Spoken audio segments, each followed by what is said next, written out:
So Robin, I hear you're getting married. I am. I'm getting married in about 6 weeks. So exciting. Thank you. Wow, Thanks. nothing like a little notice you gave me. Sorry. Another little notice, yeah.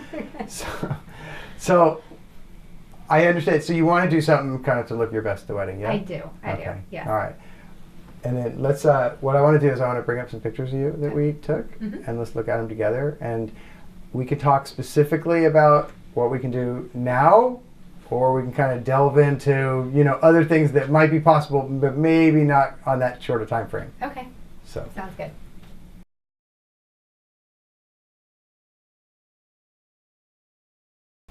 There you go. So the reason this is helpful, and sometimes it's good to look at yourself kind of apart from yourself, right? Because we get so used to looking at the mirror, which works well too, but sometimes we see things that other people don't see and we break ourselves down too much. Other times we miss things that are kind of the elephant in the room that, objectively, that's what maybe is detracting from us looking our best when we're focusing on these little things that no one sees. So sometimes that's helpful. So we found that to be kind of useful. So I wanted you to look, when you look here, what jumps out at you? Okay, first thing I see.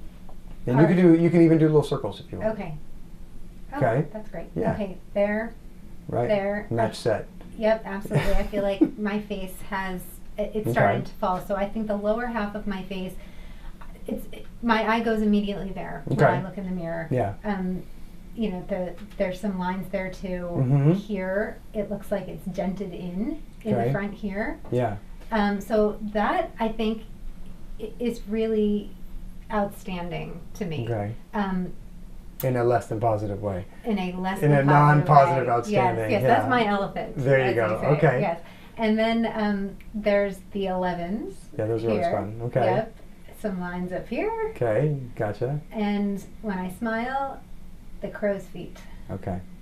So, since we're doing this. Yes, since we're just ripping it apart. Exactly. These look more prominent than they used to. Okay. So, and then anything you want to comment on the profile? Oh, yeah. That's the fun part, yeah. All right, so I agree with you pretty much 100%. Let me just give you kind of my sort of I spent a lot of years thinking about this kind of stuff kind of thing, and then see what you think in terms of, I think it's basically the same things that I see. So if I look at this picture that you were looking at, and I see pretty much, let me shrink that just a little bit. So I see pretty much the same things, but let me just kind of give you sort of my take on it a little bit. Okay. I think that what I see when I look here is that jowl, okay? And that jumps out at me as well. I also see a little bit of fullness here, okay? The difference is I see those things and my eye is drawn to the fact that I know where they came from, which is, so I know that this came from there, which explains, let me make that a little thicker, which explains the hollow right in there, okay? And this came from there, okay, which explains why you're a little bit flat on that edge, the angle of your mandible, and you'll see that in the other picture too. I also see this little fullness down here that you were pointing out from the side, but I see it at the bottom, okay? The other thing is these little bands that are just starting. They're just the beginnings of them a little bit, okay? In terms of hollowing, to me, I'm kind of drawn to this as being a little bit hollow, okay? So I basically, all I did is point out the exact same things as you, only what I would point out to you is those are all part of the same thing. So the good news is you don't have 8 things going on. You have one thing going on with 8 sort of manifestations, okay? So what you have is you have this whole area, there's a muscle that sits in this whole area like this, okay? On top of it is that little fat pad that makes up the jowl and the cheek, but those came from, that belongs here over the angle of the jaw, and that belongs here over the cheek prominence and fullness, okay? And even this little fullness at the corner of the mouth belongs in the mid-cheek, where over time we tend to get a little bit hollow right in the middle of that cheek, okay? So there's not, like I said, there's not a million things going on, there's one. So let's go over now to this picture from the side. I think this will help, okay? So if we go over here, this picture from the side, shrink it up just a little bit so we can see. And so again, if you remember, we have that muscle, okay, that is essentially encompassing this whole area, okay? And on top of that muscle, we have this fat pad and this fat pad and this fat pad, right? The one that makes the the marionette line, the one that makes the smile lines, and then the fullness in the gel. Right. I think on this picture you can kind of see, wow, if this was up here, that would be that really strong angle of the jaw, and Right. this part down here would flatten out like you want it. Right. If this one was up here, that would fill in the cheek hollow, and if this was up here, you'd have an even better cheekbone than before. Right. So, and then looking back again, kind of cheating and looking back at your front view, you see that what that does is that starts to give you that nice kind of angular heart-shaped face, right? Whereas over time, what happens is these things have come down and your face has taken on a little bit of that rectangular or oval kind of shape. So that's what happens with aging. You're not alone, whether you're Scandinavian or South American, everyone kind of goes, it's called gravity, okay? But the other thing to point out is that it happens from the deeper layer out. So what happens is we have, and again, this is more detail than we need necessarily right now, but it's good to understand. We have this muscle. The muscle has little branches. Those little branches run through the fat and out to the skin, okay? So the reality is what's sagging is the muscle, and it's bringing everything with it. So when the time comes that we want to do something definitive and dramatic, albeit natural, it's time to take this muscle and lift it back up and have it bring everything with it. Not pull the skin alone like you see so many times. Right. So that, and what we're doing is we're getting from that rectangular facial shape more to that angular, where we get the neckline and jawline back. Does that make sense? It does. So we save that because the nice thing about this system is that you can revisit this from home. So you can log in your own private password and you can kind of share this with your soon-to-be husband and you, or your friends or whoever, or just revisit it yourself to kind of jog your memory. Does that make sense? Yeah. So that's why I'm a little bit biased to this system because it's really helpful.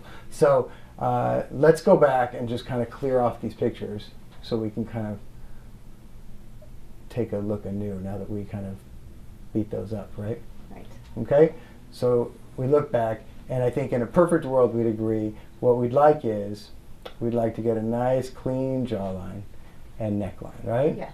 We'd like this to be a little more angular, and we'd like this to be flat and this to be full. Yes. If you look, it's just reversed. Instead, this is full and this is flat. Yes. So what we do every day is not all that complicated. Seeing it and seeing where it needs to go is. Right. Having said that, so obviously those are some things we can do in a real dramatic and definitive and permanent way. People always want to say, how long does it last? It could be permanent. But we're not going to do that a month before your wedding. Good plan. So let's take a look at this and see, okay, how can we best mimic that? I agree with you. I think that the problem for you is that most of your issues are from here down, I think. as opposed to here up.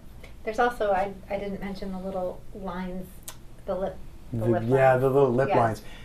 And I'll be the first to say, there's no great answer for those, which is why there's 10 answers. Anytime there's 10 answers, it's probably because there's no perfect one. There's little things we can do to make them a little less obvious, but key emphasis on a little. We've all seen what a lot looks like, and we don't want to create that. No. So to me, the things that I see that we can help you with the most on a sort of what can we do for you sort of now basis, all right? Let's make filler, we'll make filler like light green, how's that? So I think we could put a little bit of filler in here just to blunt that fold a little, but I think our better efforts and what we should definitely focus on is filling in here, okay? Okay. Because what happens is if we put a little filler in the cheekbone area, it's going to pull up that fold. We'd rather pull up the tissue that's hanging over and causing that fold than just fill the fold and give you a big sausage in the middle of your cheek, okay? Yeah. So that's going to be, so we're going to put a good amount of filler through this cheekbone, just a touch here to blunt that fold a little bit, okay? Same thing here, just a touch in the corner of the mouth to blunt that, but maybe a little touch here and here to kind of disguise the area right in front of the gel. Okay. Obviously, as I mentioned, and I think it's obliged to me to point out, the best thing to do is to take that gel and lift it up. Right. But on a shorter term basis to kind of like temporize things. And by temporize, I mean, there's stuff that we can do that you can get a year out of, okay? But we can put a little filler in here. It doesn't take much to just kind of blend it a little bit so that doesn't jump out at you quite as much. So I think those are kind of the bigger things that we can do. What you want to avoid is just going crazy and filling out the lower part of the face and then it got really full and blown up. Right. Okay. That's what we don't want. The other thing that I think would be really useful would be to do some Botox through the forehead just to kind of relax you there.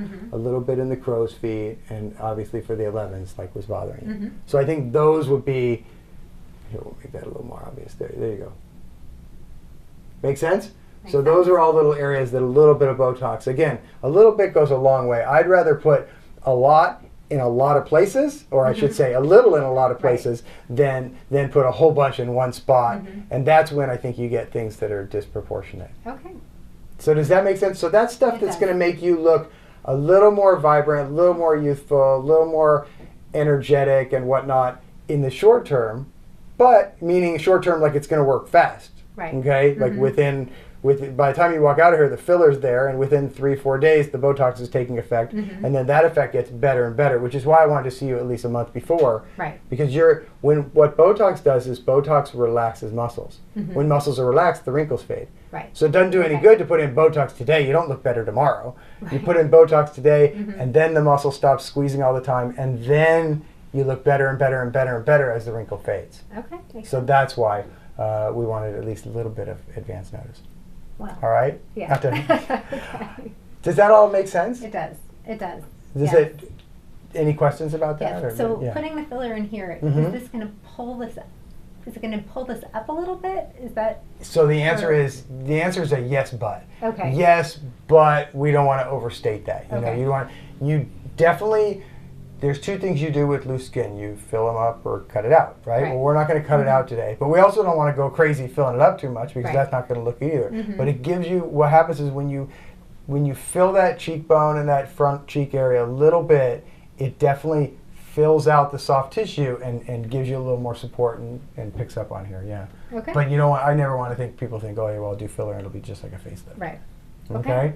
There's differences. The key is to know, for me, to help you best is to know what tool I'm using and what its limits are, so that we get the benefit we can get out of it, as opposed to trying to push it too far and then end up, a bridge too far and not liking what we end up with. Okay. The great thing is the fillers we're going to use, so we haven't even touched on that. There's a lot of different options, but with HA fillers, which are hyaluronic acid fillers, there's a couple of different companies that make them. They're all soft, natural, and reversible. So it's not something, knock on wood, that we've had to do. Great. But if you didn't like it, it can be gone within 24 hours. So that's great. There's other fillers that purport to have longer durations. Some are believable, some aren't. But the problem with them is that, you bought the farm, right? So you better be darn sure you want that fullness where you're putting it. So it's always good to at least put your toe in the water with the HA fillers first. Perfect. That makes sense. Good sense.